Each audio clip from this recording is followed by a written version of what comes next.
It's Kate. And Oliver Hudson.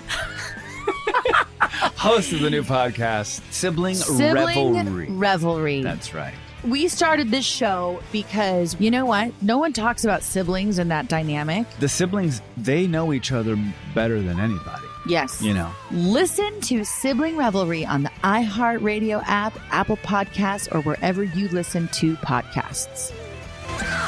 Hi, I'm Frances Fry. And I'm Ann Morris. And we are the hosts of a new TED podcast called Fixable. We've helped leaders at some of the world's most competitive companies solve all kinds of problems. On our show, we'll pull back the curtain and give you the type of honest, unfiltered advice we usually reserve for top executives. Give us a call and we'll help you solve the problems you're stuck on. Listen to Fixable on the iHeartRadio app, on Apple Podcasts, or wherever you get your podcasts. Episode 276, Which Debt Should You Pay Off First? Welcome to the Frugal Friends podcast, where you'll learn to save money, embrace simplicity, and live a richer life. Here are your hosts, Jen and Jill.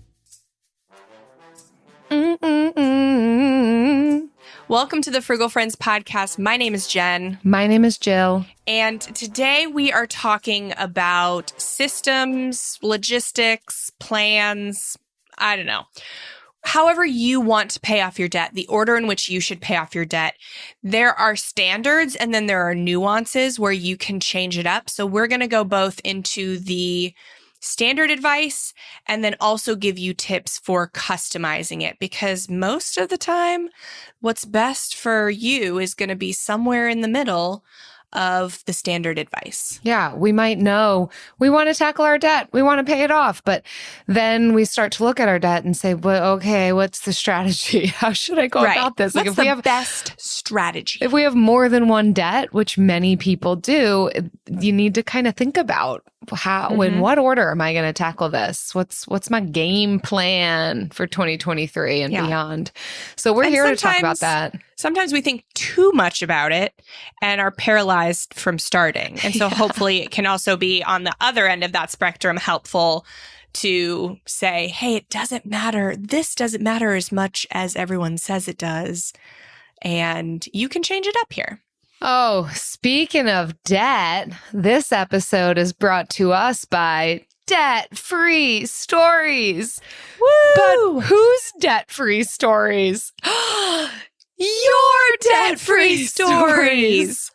Oh, I'm so excited to keep announcing our new YouTube series is live and releasing weekly through February. That's February 2023. But you know YouTube, those videos will stay up there even if you're listening beyond February 2023. So you all have continually asked us for more debt-free story interviews, and we are delivering on that in this 10-episode series with listeners just like you who've paid off debt in various ways and from a variety of backgrounds. We hope you'll find it as inspirational as we did. These were so fun, and they're video recorded, so you can see us, see the person talking. Head to youtube.com/frugalfriends to catch our first episode ever.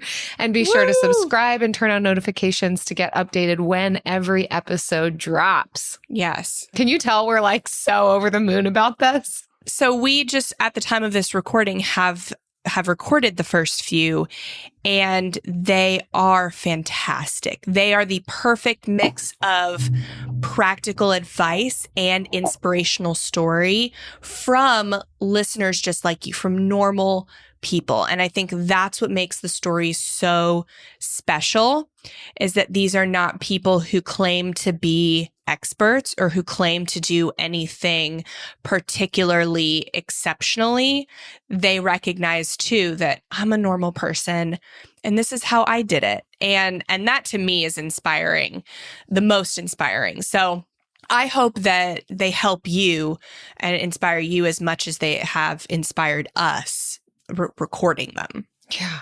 I mean, they might consider themselves normal people, but they're all so amazing. I don't think I realized, our listenership is, well, very cool. I mean, maybe Very I'm a little cool. biased, but also super wise, accomplished, talented, skilled, again, variety of backgrounds, like types of jobs. It was like really eye-opening to see like who all is tuning in to this podcast.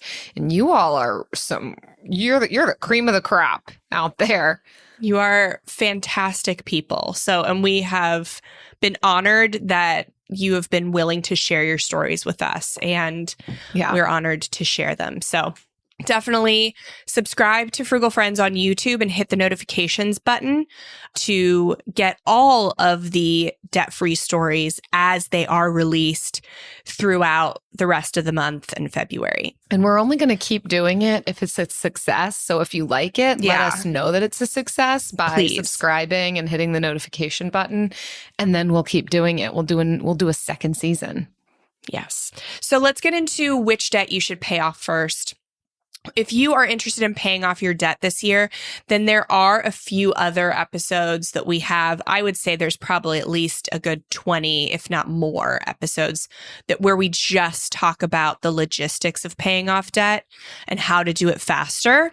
Obviously, though, the talking about the debt strategy, the debt payoff strategy, is a small portion of it. The bigger picture in paying off debt is the small things that you do every day. It's the choosing to stick to a meal plan and a grocery list. It's choosing to say no to, spending on things that you don't value, or maybe not spending on things you do value in order to get something you value more. So it's stuff like that. But it is really helpful to have these like overviews of basic debt payoff topics. And so episode 171, we talk about, should you focus on paying down debt right now, where we kind of compare it to other financial goals that paying off debt could be competing with. And then in episode 138, we talk about why paying off debt is important and attainable. So if it's not your primary goal, what are the circumstances in which it should be, and why it's more attainable than you think? Maybe you're not setting it as your primary goal because you don't think it's possible. So we kind of debunk that myth in episode 138. But for 276, we're talking about debt payoff order, a hotly debated topic in personal finance. There's so many things to debate, apparently. Yeah. I mean, we don't have much to debate in personal finance because so much of it is very standard advice. And so we choose things like this to debate. And should I or shouldn't I pay off my mortgage early? And boy, do people get heated. Yeah, it's crazy. So first we're going to cover in this first article from Investopedia, the debt avalanche versus the debt snowball. We're going to talk about the difference because these are the standard ways to pay off debt in an accelerated way. So let's just cover them, get a foundation, talk about the pros and cons. And then in the next article, we're going to go to nuances on how you can customize it. Mm-hmm. Yeah. What do you think about the debt avalanche versus debt snowball debate? Where are you, Jill? I think I would lean more towards the logical side of things, attacking the interest more than the emotional side that might be more closely tethered with the debt snowball. I know you're about to explain the two, Jen, and so our listeners will understand more, but I think I would lean more towards the avalanche if I were to be going back and doing this all over again. But Lord willing, I won't be. Lord willing, this debt freedom will stick. Lord willing. All right. So yes, I will cover what they are, and then Jill's going to cover like pros and cons. So let's start with the debt avalanche. I too enjoy the debt avalanche. But honestly, ultimately, I prefer a combination.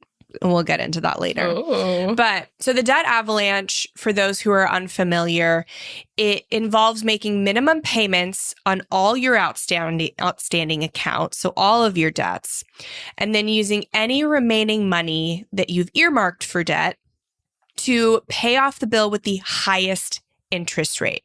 So how you would do this is you would list all of your debts and the prioritization would go from highest interest rate to lowest interest rate. And this is assuming these are all fixed interest rate. If you have a variable, then that order obviously can change as the variable interest changes, as it varies. But at a moment in time, whatever the interest rate is, we're listing from highest, also called APR, annual percentage rate, to lowest. So their example, they use a $10,000 debt on a credit card at 18.99. That's the first. The $9,000 car loan with a 3% interest rate. Good for them. No, they don't have it listed out. So the next one would be their $15,000 student loan at 4.5%, and then would be their $9,000 car loan at a 3% interest rate. So that is their list of debts in order of, we got like 19, 4.5, 3. And that is rates. The percentage rate. And that is the order in which you would pay them off, not paying attention to the amount on the loan. Yeah. Does that cover it? Yeah, I think that could, you're prioritizing which one has the highest interest rates, getting them out of the way so that you're not paying as much towards the interest. And that would be the pro of this approach, is that you're going to save hundreds, if not thousands, depending on how big of loans or debt you're in, on paying it off more quickly, throwing more money at that principal and less money just at the minimum payments, which is largely going to the interest. So the argument here is that you're going to pay less money in interest over time when you tackle it this way, rather than only focusing on the amount of each loan. The other thing that the article references, and I'll get your take on this too, Jen, it didn't totally make sense to me, but they were referencing a pro of the debt avalanche method being that it can reduce the amount of time it takes to pay off the debt.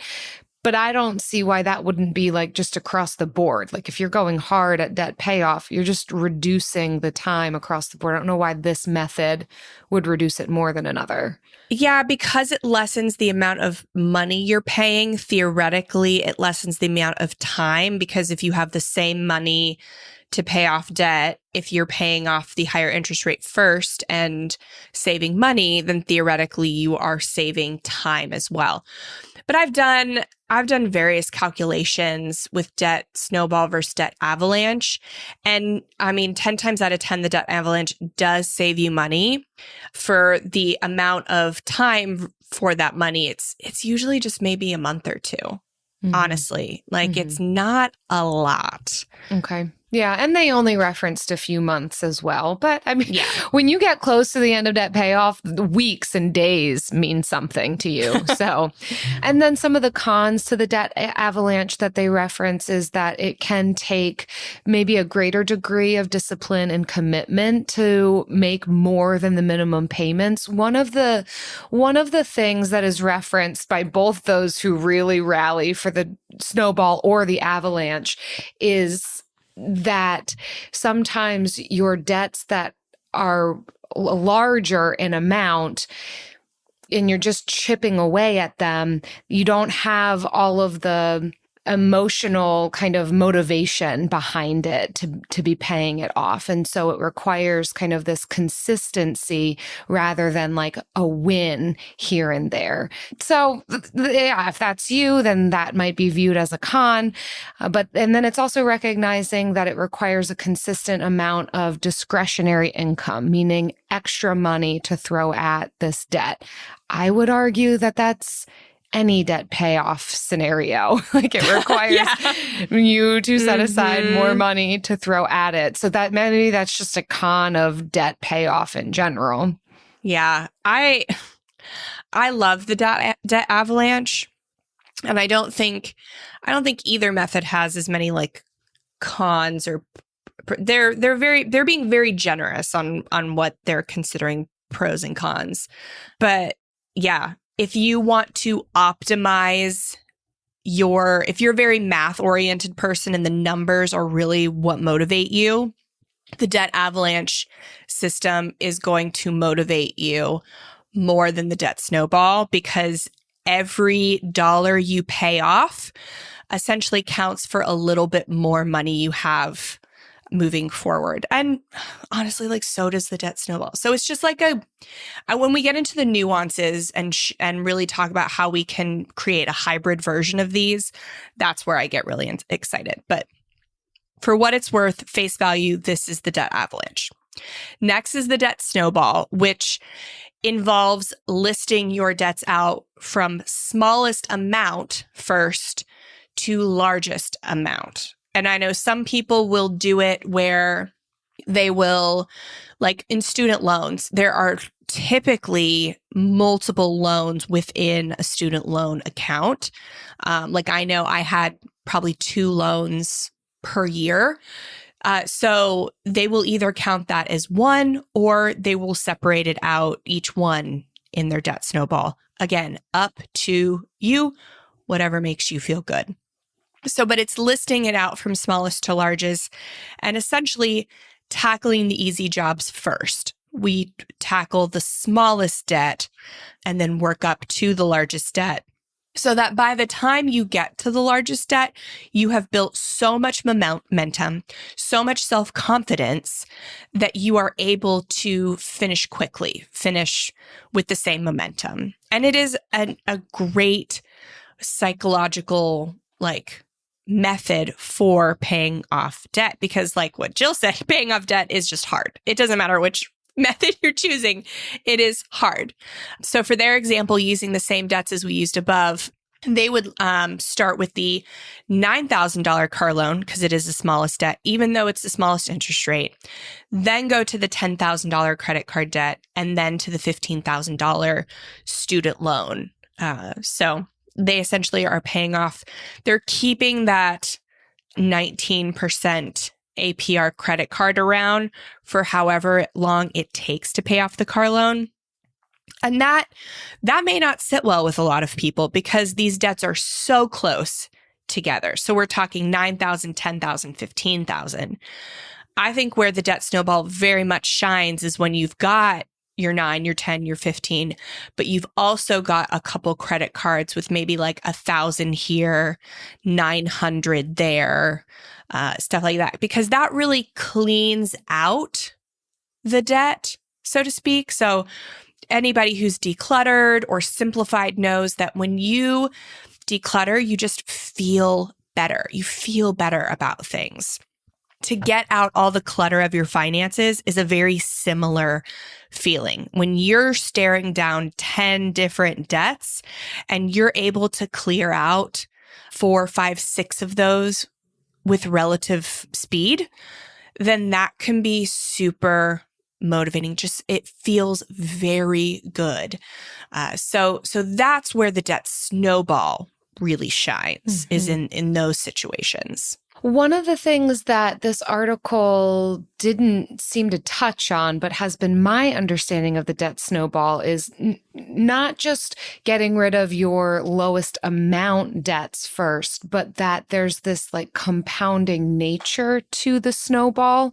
This has been my understanding with this method, is that you continue making minimum payments on all of your other debts while throwing extra as much as you can to the lowest amount of debt. And maybe that's budgeted. It doesn't have to be willy-nilly. So let's say, this is the certain amount you're able to put monthly towards that lowest amount debt.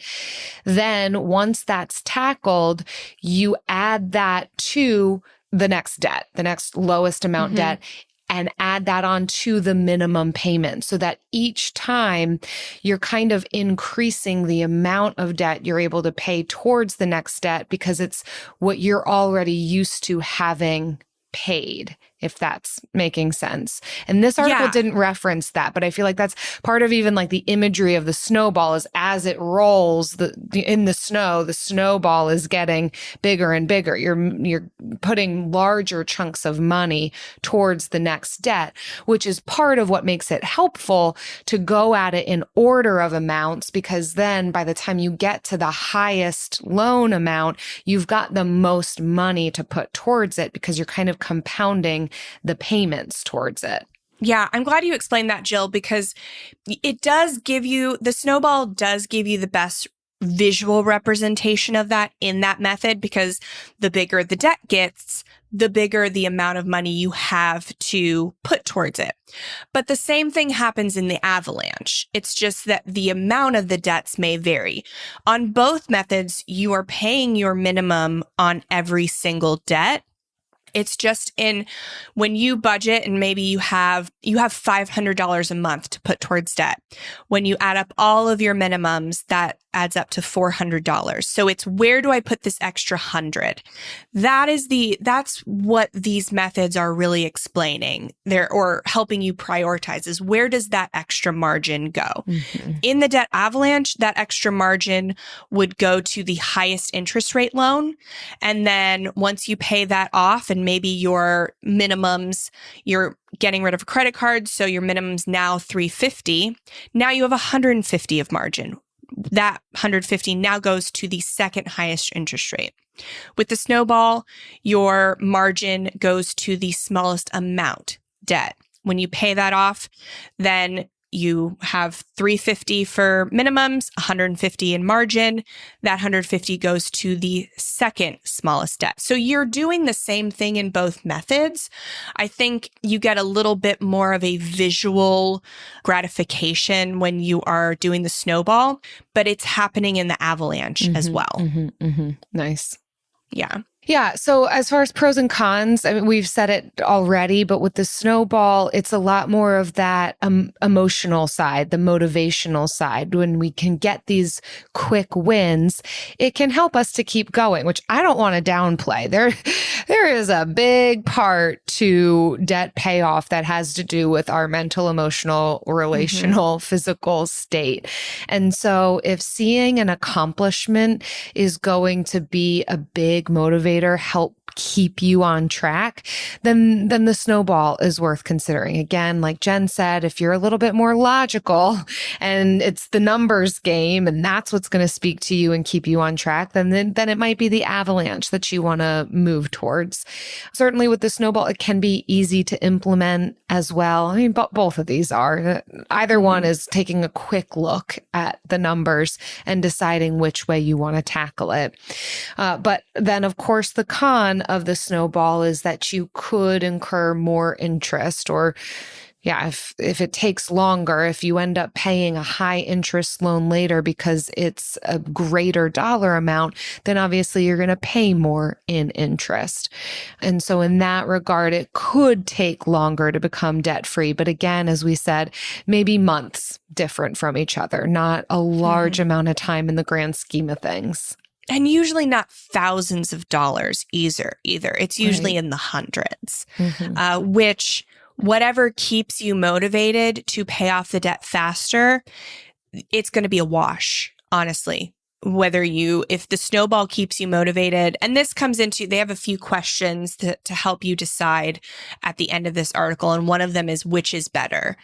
And the one that's better is the one that you're going to stick with. Because if the psychological accomplishment side is going to do more for you than the debt avalanche, or the minimizing the number of debts you have is going to help you more and help you stick to it, that one is better for you. And there's absolutely nothing like inferior about it. It is worth paying a couple extra $100 to stick with it and to finish it than to do it the quote unquote right way and not be able to stick with it as long.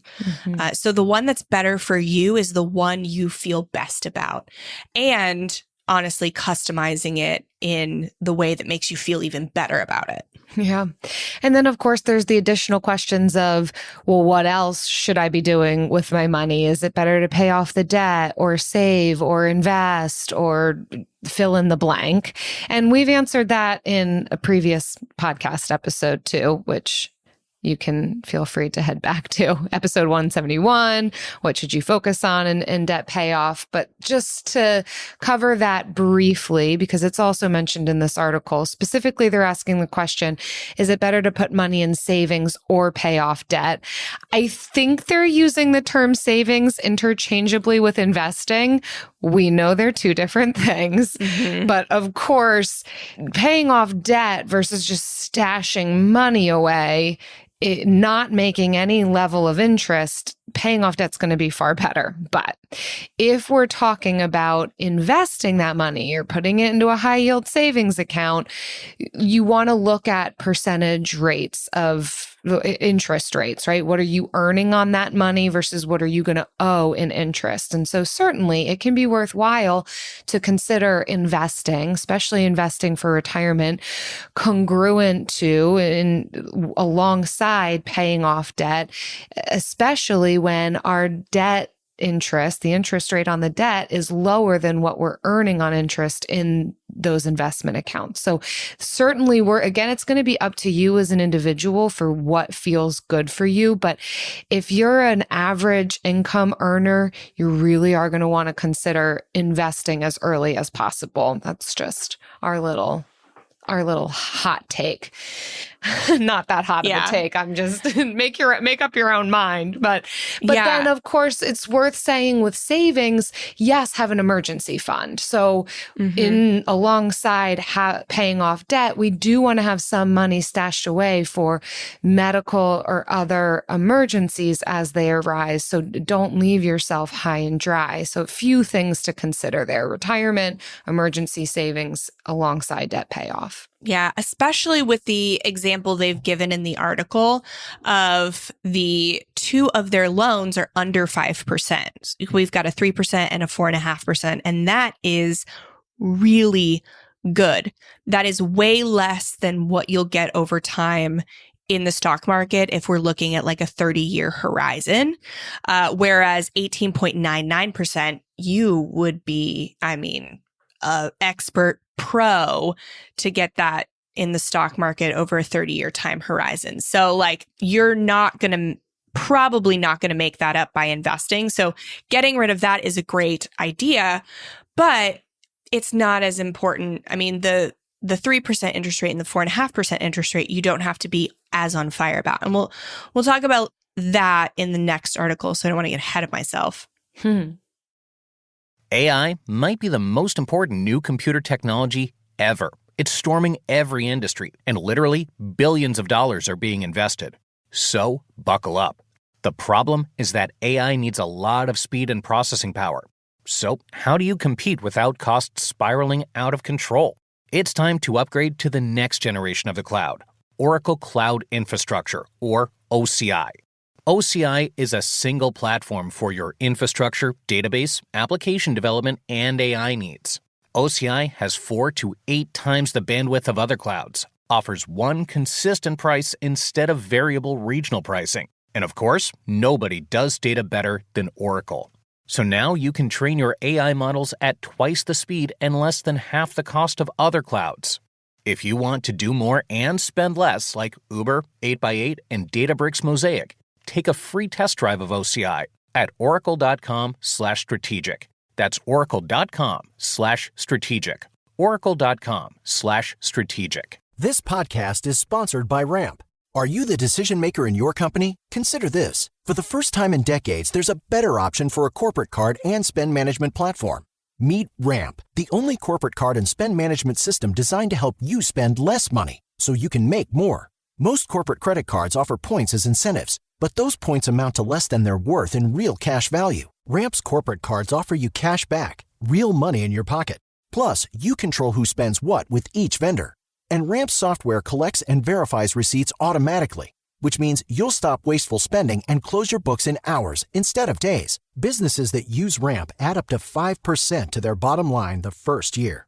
If you're a decision maker, adding Ramp could be one of the best decisions you've ever made. And now get $250 when you join Ramp. Just go to ramp.com/easy. Ramp.com/easy. RAMP.com/easy. Cards issued by Sutton Bank and Celtic Bank, members FDIC. Terms and conditions apply. All right. So our next article is called Things to Consider When Prioritizing Which Debts to Pay Off First. Did you learn anything new in this one, Jill? I can't say anything new stood out to me. You just know everything. It was affirming, I think. Yeah. I think we talk about this, well, a lot more recently in saying debt is neutral. Debt can be a tool and a resource. Mm-hmm. We are not of the mindset that debt is evil and it's going to ruin you and you're unwise to have ever gotten into debt. We're not going to say that. And so I think this is really helpful to recognize, okay, and especially for our debts that have very low interest rates on them, it's okay to ride out the length of that loan, especially if it means it gives us more wiggle room to be investing and saving or investing for our future. Recognizing retirement hopefully can come for us, that we don't have to go hot and heavy at these loans that are only 2 to 3% interest. So, and yeah, I'm going to talk more about that, but I think just affirming, it's always good to hear this more kind of radical middle approach when it comes to, hey, what should I be doing? What should I be prioritizing or considering when it comes to debt payoff? And when we eliminate the shame, I love that. Yeah. So there are 4 different questions to ask or things to consider when you are trying to customize the debt avalanche or the debt snowball. So the first one is tax breaks. And I don't think I would put this as the first one, but they have. So they state that tax breaks can come in the form of credits, reductions, or exemptions. Certain loans like mortgages and student loans do have tax deductions that allow you to reduce your taxable income, but this is slightly misleading. Mortgage interest can only be deducted if you are itemizing deductions, which most of our listeners are taking the standard deduction. So that's not really a thing. When you're thinking about paying off your mortgage, don't consider the tax implications or a tax break when you are paying that off. If you're taking the standard deduction like most people. Student loan interest, on the other hand, is deductible if you take the standard deduction. It's considered a income reduction. So you would reduce it just like if you were contributing to a health savings account or 401k. Those are things that are considered off the top income reductions that then will reduce your taxable income. So student loan interest, when it was occurring, was deductible. If you see any student loan interest, it will be deductible as income. So that is a small thing to consider. And I would say mostly if you're teetering on the edge of an income bracket, that's maybe more important. Or if you're in a highly taxed area, highly taxed income, maybe those are things you want to keep around. But if you are not, then it's really not something I would consider. That's definitely not at the top of my list when making considerations on what debt to pay off. And the second consideration that should have been the first consideration, and you've already heard us talk about it, interest rates. So here you go. Here's like a really simple template. Prioritize anything in the double digits immediately. Yeah. Of course, reference back to whatever your preference is, avalanche or snowball. We just love snow, I guess. Those are intense. No, we don't. Illustrations, though. Yeah, avalanche or snowball, both of them are. Anyhow, anything between 5 to 9% is going to be secondary. So the next thing that you want to be tackling. And then they say anything under 5% is at your discretion. This is very low interest. And again, most likely your money is going to go further invested when the typical average return is 7%. And, average. Anything under 5%, then take your time. Live out the life of that loan if you want. Again, at your discretion. Yeah, and these are just standard. So again, these are just recommendations that we are making because of kind of psychology of, the psychology of motivation, the psychology of simplicity, but also math. Like when we are sitting with loans in the double digits, that's eating up any return that we could get in the stock market. So that's really important, I think. And typically what we see is credit cards have lower balances anyway than like a car or a student loan. So it usually just ends up that they're at the top of the snowball and the top of the avalanche. Normally, that's what you're going to see. If for some reason you're not seeing that, I would definitely say prioritize the double digits first. And traditional, like for the last 20 years, wisdom is to if you're not going to pay off everything, just pay off everything over 5%, because the minimum kind of you're going to get long term in the stock market has shown to be about 7%. It's usually between 7 and 10% is what we usually plan to earn. And so anything under 5% is really at your discretion. But we're in a season where interest rates are so high that may not be feasible right now. It used to be very easy to get a car loan under 5%, like all car loans were under 5%. And now it is very difficult, even if you have excellent credit.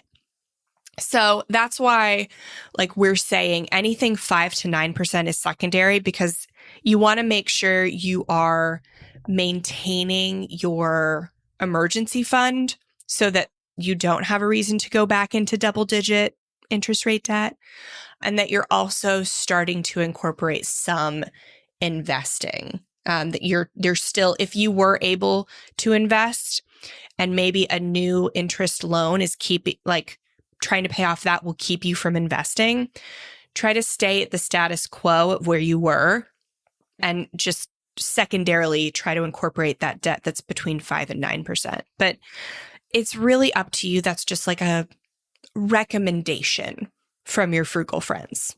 And this article. Yeah. So next is to consider the remaining balance. And that would have been my second suggestion, is to consider the remaining balance. Because like we said before, there is a science to simplicity. And it will not just give you a sense of accomplishment and a sense of motivation, but there is an overwhelm that comes when our lives are cluttered, scheduled to the brim. Our transactions list is a mile long. Like there is an element of stress that comes with that. And it's the same with our debts.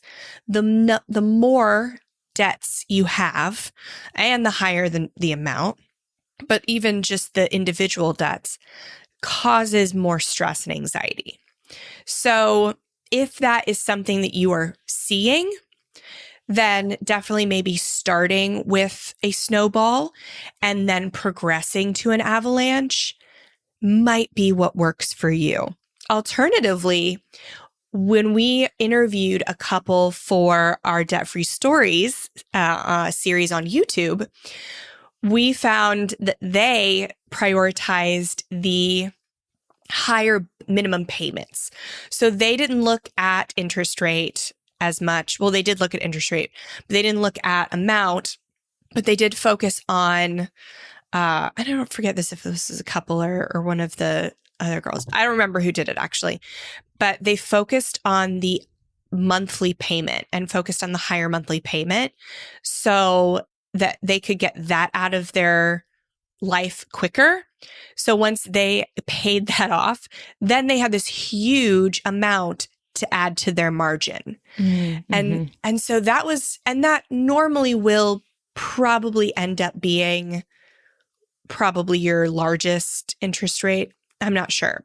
I don't know where it would end up being actually, but it was super motivating to free up that entire chunk of minimum payment every single time. Way more than it had just been a small like $20 or $50 addition to the margin. I think that's what you hear too when people make it a priority to pay off their mortgage. It's not just an interest rate decision.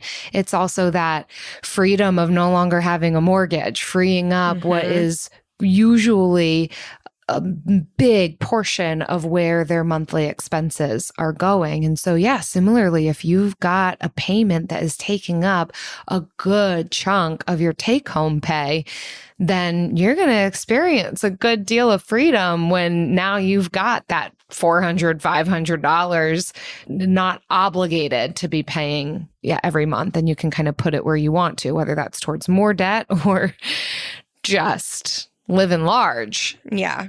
No, this is definitely, I think, the interest rates and how you feel about the remaining balances. Those are the two biggest things for me. Yeah. What's going to keep you on course? Customize. Yeah. What you know about yourself already. The last one that they mention on here to be considering in determining prioritizing debts to pay off. This one's an interesting one to me. It's probably also important. Probably also should have considered this one. Yeah. It says the consequences of default. Now, this is interesting to me because we're talking about paying off debt, not paying debt. So like considering the consequences of default is considering the consequences of you not paying the debt, which is not what we're talking about. We're talking about increasing payments towards debt and which one is most important. They're kind of referencing like if you didn't pay your mortgage after a little bit of time, you're going to get kicked out of your house. Or if you don't pay child support, you could go to jail, but it's like, that's not what we're talking about. But yes. Yeah. Okay. So look at which debts are important for you kind of maintaining some semblance of like being a contributing member of society and having a roof over your head. But obviously we're talking about paying off the debt, not ignoring the debt. So I don't actually know how important that is to be thinking about.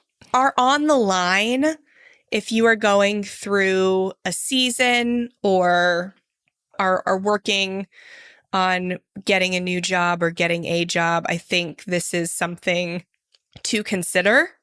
If you are not looking at how should I spend the margin, like to pay off debt faster, if I'm just looking to stay stable and just pay debt on anything, then yes, this is a way to consider. But if you are budgeting and your budget shows that you should have margin, extra margin to play with to pay off debt, then this isn't where we should be looking. We should be looking at interest rates and balances and kind of creating a plan based on those. Yeah. The consequences of default, I think that's more so like a budgeting technique. And if money's really, really tight, what are you going to prioritize? Yeah. Like you're going to pay your rent, and you're going to pay your bills, and you're going to buy some food. Like that's where that's going to go. Yeah. I would say definitely more of a budgeting technique than a debt payoff strategy consideration. But you know what falls under all categories, always, everywhere, all of the time? It's first priority after the first part of the show. The Bill of the Week.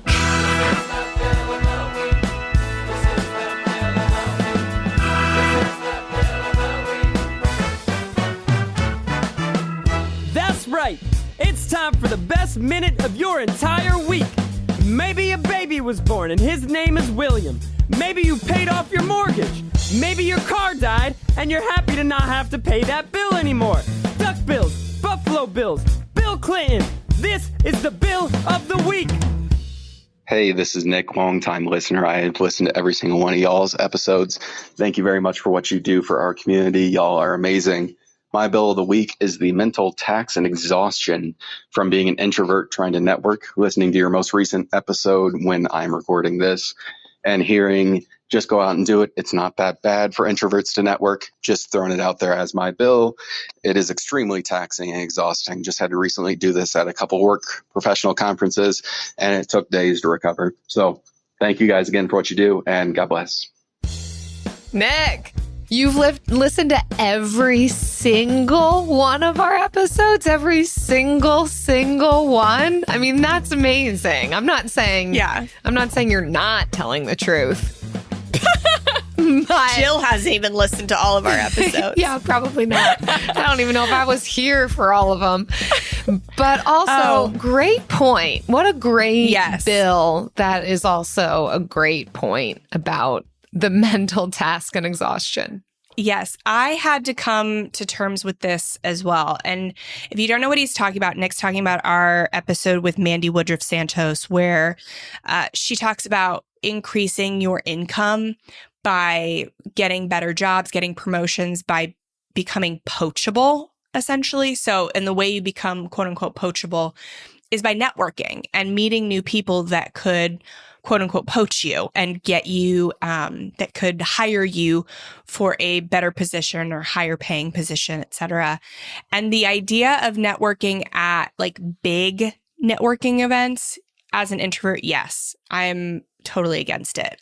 When I go to conferences, even the conferences where like I know people and feel comfortable are still quite overwhelming. But it's the places like, so my friend joined like a softball league at her school, and she got to know like teachers in other grades through that softball league. And she did not enjoy the softball aspect, but it was a great way to meet people in her field that she would have otherwise probably not gotten to know as well. Or doing small social gatherings. If there are any small groups, like professional group outings, like my old job used to have a book club. And so not necessarily joining because I love books, though I do, but joining because it's a way to meet people on a smaller level, have a reason to talk, have something to talk about, stuff like that. So like not just thinking about social events and stuff at face value, thinking like, oh, I wouldn't enjoy doing that, so why would I go? But thinking about them as ways to network with people that are better than bigger actual networking events. So for any introverts out there that are scared of networking, I see you, I get you. Try these smaller social outings that maybe you would have otherwise not thought about, but could be great for networking because of their small size. If you out there listening are an introvert or an extrovert, and you've got a bill for us, or if you've got a bone to pick with us about some networking advice we've given and how difficult it is for you, or if, you've just got a bill of some other sort, we're here for it. frugalfriendspodcast.com/bill. Leave us your bill. We're here to provide all of the support after you've tried implementing on these tips and tricks. Discover the heartwarming and hilarious world of sibling connections on Sibling Revelry with Kate Hudson and Oliver Hudson. You might be asking yourself, what is sibling revelry? Yeah, well, we just made it up. They'll have some laughs and maybe inspire some people along the way with universal tales of what it's like to grow up with brothers and sisters. We're full-blood siblings, the only full-blood sibling in our family. Well, not in the world. I mean, no, in the whole world. That's just it. Like no one. Dive into family tales and explore the human mind with guests like Joel and Benji Madden. And it's fun because we've decided to open it up, to really like all kinds of different siblings. And it's going to be an awesome season. It's more than a podcast. It's a celebration of the ties that bind us. Listen to Sibling Revelry with Kate Hudson and Oliver Hudson on the iHeartRadio app, Apple Podcasts, or wherever you get your podcasts. From the studio who brought you the #1 podcast, The Piketon Massacre, this is Murder 101. A group of high school students started a project to research a string of unsolved murders. Those murders happened in the mid-1980s. He's out there doing stuff. He just didn't stop. Everything that the students predicted through their profile turned out to be accurate. Redhead killer profile. Male, Caucasian, 5'9" to 6'2", 180 to 270 pounds. Unstable home, absent father and a domineering mother. Right-handed, IQ above 100, most likely heterosexual. There is no profile of this killer except for the ones the students created. Just because some of these women no longer have people to speak for them does not mean that they deserve to not be spoken for. What if this guy's still alive? Like, what if he comes after us? I said, are you going to kill me? And he said, yes. Listen to Murder 101 on the iHeartRadio app, Apple Podcasts, or wherever you get your podcasts. And now it's time for the lightning round. The lightning round. All right. In today's lightning round, we've been talking about debt payoff order and what the standards are, how to customize it. And in this lightning round, we are going to talk about how we personally paid off our debt, like what was the strategy and how we decided to prioritize it. I remember mine vividly because I remember when we started, I was told I needed to do the debt snowball. So I said, that is the way we will do it because that is the way we were told to do it. And why would you deviate from it if you were told to do it that way? And I know nothing. And this person, seemingly knows everything. So why would I listen to myself or right? And you're such a rule follower too. This was a different me, Jill. It was a different me. It's crazy the ways that you will compromise yourself when you are in fear or overwhelmed. Yeah. That's a good note. And Travis, when I said this, was like, I don't think that is the smartest way to do it. And I was very reluctant to listen to him because I was like, I don't trust you. I just married you. I don't trust you. I don't know you like that. And this person seems to be smarter than you. And I said, well, if I want to be married to this person for more than 3 months, I should compromise. This will be our first compromise. It'll be okay. And when I prove him wrong, it'll be even better. And so we decided, I paid off my car loan, which was actually the smallest loan before we got married. So it doesn't really count. But so we decided to start with my student loan, even though it was our largest loan. It was like 50 grand. And it had little loans within it. It had about 6 of them, I think. And so we started with that because it was 6.5% interest, and then went to Travis's student loans, which was about 24 grand, because his were mostly between 3 and 4%. They were all federal and they all had a different interest rate, which was interesting. Mine was grad student loans, so I guess that's why they were all the same. So we went pretty much avalanche. And within my student loan, we chose to go snowball within that like bigger student loan, just to clear them out and to get that sense of satisfaction, just because they were all the same interest rate, so it didn't matter. So we were like, well, we might as well do the snowball within it. And lo and behold, we did pay off the debt. We got it paid off, and not going in the order I was told to go in turned out to be absolutely fine. Mm-hmm. Didn't deter us. Doing the snowball within the bigger student loan was super helpful, but nobody like struck us with lightning for doing the. It's because they didn't know where method. you were. That's probably true, and I've given too much away on this show, and if I were to try it again, who knows what would happen. I took an approach that we didn't talk about yet called the whack-a-mole approach, where I love to hear this one. I love to hear a new approach. Up, and I was just trying to whack them and forget about them. It was a lot of ha, ha, ha, ha, ha, ha, ha. That. I loved the arm like movements that went along with it, that just like the whack-a-mole. Yeah. But if she had like 2 whackers.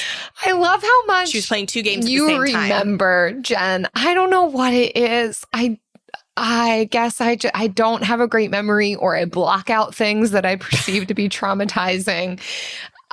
I couldn't. And I hold on to trauma. I don't have. I just hold on to it like a pacifier. Yeah, right? I remember. I don't know like the exact interest rates of each of the different loans. Like I can remember how they happen, but if you've heard some of my story already, this is Jill, then you know that Eric and I took out loans in the process of debt payment. It's a lesser known thing. And certainly if they knew where I was, they would have struck me with lightning far before they were trying to strike you, Jen. It was true. intentional. I am protected by you. It was eyes wide open. It's like you don't have to outrun the bear. You just have to outrun your friend. The slowest person. Well, Jill, that's why we have so many friends. Yes. That's why that happens. There's always someone doing worse. So, but eyes wide open, and I don't regret the decisions that we made. They were business decisions. They were future decisions that ended up setting us up to a point where I could, again, pay off my grad school, like cash flow, my grad degree. So that's all great and awesome. But it's like, it's kind of complicated for me to describe what I did because yes, I started paying off my student loans, but then in the midst of that, we took on a truck loan. We ended up paying off the truck loan before I was done with my student loans. So it was just a whack-a-mole approach. One popped up. We knew it was popping up. It wasn't, the illustration breaks down somewhere, but that's how we tackled that one. Follow me for more tips. Well, I mean, it aligns kind of like a few episodes ago when we had the bill of the week where Stephanie put $50 on her credit card to buy a course that would help her start the side hustle that has made her like 1,600 times the investment. Like sometimes you are in debt, sometimes you knowingly take on debt for the betterment of the season. Mm-hmm. And so debt is neutral. And when you go into it, and this is what trips so many people up, and I feel so sad to see so many good people feel like idiots because they took out student loan debt. Like, because you took out a loan to get an education when you were 18. Like, nobody would have given you a car loan for a Tesla at 18. Nobody would have given you a business loan at 18. There are so many loans that you would not have been approved for, yet you were approved for a student loan. And it is not the fault of 18-year-olds who are not educated in the nuances of finance. There is no guilt and there is no shame in debt, especially when that debt can help you better your life. And so the question is not whether is debt bad or good. Should you have debt? Should you not? It's what is it doing for you now? What it did for you then, that was then. What's it doing for you now? And if what it did for you then has helped you now, we thank the debt. We say, thank you, debt. Thank you, loan. And now if it's holding you back from moving forward, we say, bye. Goodbye, debt. We got to get rid of you so we can do other things moving forward. But ultimately, there is no shame in actually having the debt. And it's just a sad thing to see people feel so oppressed. I mean, I get it. It can feel very overwhelming. But then that doesn't need to move to inaction. It can help us to identify, well, then what's going to bring relief? What's going to bring peace to me? And yeah, thank you for the thing you bought me, right? Debt doesn't exist for no reason. Like, what did it buy you? How can you value that thing? And then say, I've got other plans for my money now. So we're going to get rid of you. And then identify what's going to be the most logical and mentally and emotionally helpful way for you to tackle that debt. So we hope that this has been helpful if you were kind of uncertain about the different methods of the avalanche, the snowball, what's best for you, how to even identify ways to tackle. But at the end of the day, if we could also summarize by saying just one foot in front of the other, maybe identify your approach, but it doesn't have to be all at once. You could even potentially start in your debt payoff journey by identifying bills that you can lower, expenses you can get rid of, ways that you can save to prepare yourself to begin making extra payments. Just one foot in front of the other, and we are here for you. A friggin' men. Thank you so much for listening. We love reading your kind reviews that kind of remind us that our best episodes are not 100 behind us, that, we're still providing value. And so we wanted to share this one from Sadie Marie. It says practical and relatable insights. And she says, I love this podcast. The hosts give practical and relatable insights and advice. Listening each week also keeps me motivated to keep my financial goals. Thanks for the great listen. That's so kind, Sadie. So to the point, helpful, encouraging. Appreciate you. Yes. Thank you, Sadie. And thank you. If you enjoyed the show, please take a minute to leave a rating and review. It helps potential new listeners know what our show is all about, because we're not always for everyone. I think some people look for a frugal living podcast and they're looking for just money saving tips. And then other people are looking for a podcast that's not hosted by women who chat and laugh together. And it's helpful to let people know what they're getting themselves into with a review from you. So if you like it, let them know. And in the meantime, we'll see you next time. Frugal Friends is produced by Eric Siriani.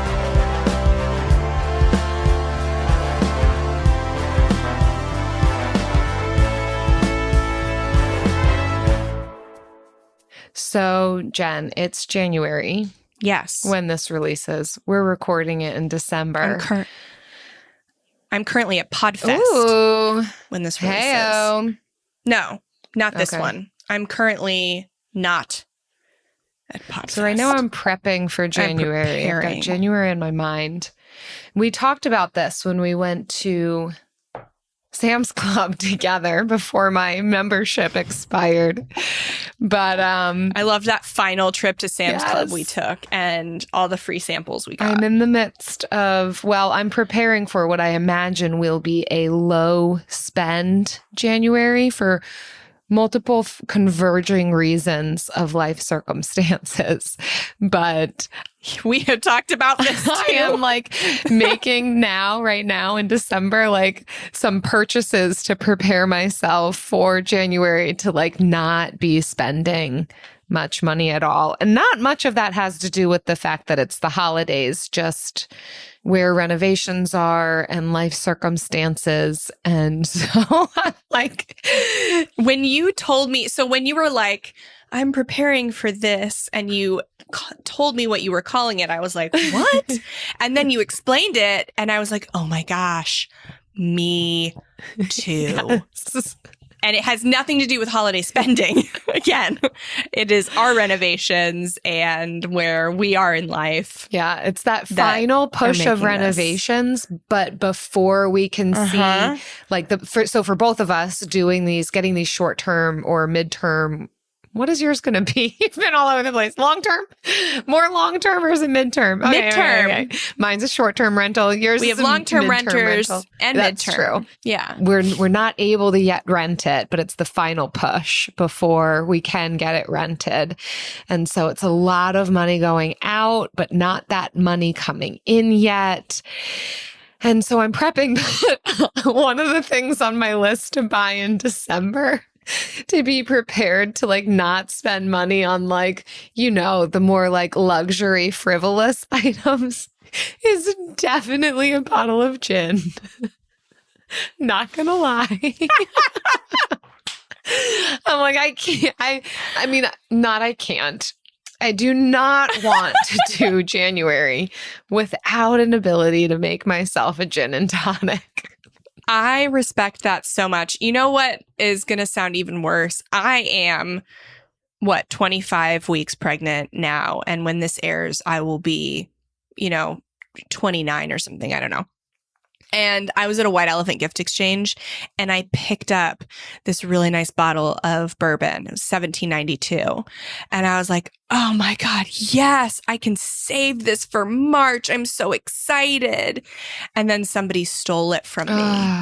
And I was like, oh man, I was going to save this. And I was so sad. So like, I get it, but I would have also had to look at that bottle for 3 months. So maybe it's for the best. What kind was it? What's your go-to? It was, it's not my go-to. It was $17.92. Oh, that's true. That's the brand. Oh, yeah. okay. So yeah, I too wasn't, at that moment, I was like, I don't think when it was stolen from me, I was like, oh, how am I going to get through the last 3 months without that bottle of bourbon? I had such big plans for it come March 16th. So I get it. You can see where our priorities are. Yeah, that's us. Well, see you in March. Discover the heartwarming and hilarious world of sibling connections on Sibling Revelry with Kate Hudson and Oliver Hudson. Dive into family tales, explore the human mind, and laugh with guests like Joel and Benji Madden. It's more than a podcast. It's a celebration of the ties that bind us. And it's fun because we've decided to open it up to really like all kinds of different siblings. And it's going to be an awesome season. Listen to Sibling Revelry with Kate Hudson and Oliver Hudson on the iHeartRadio app, Apple Podcasts, or wherever you get your podcasts. Hi, I'm Frances Fry. And I'm Ann Morris. And we are the hosts of a new TED podcast called Fixable. We've helped leaders at some of the world's most competitive companies solve all kinds of problems. On our show, we'll pull back the curtain and give you the type of honest, unfiltered advice we usually reserve for top executives.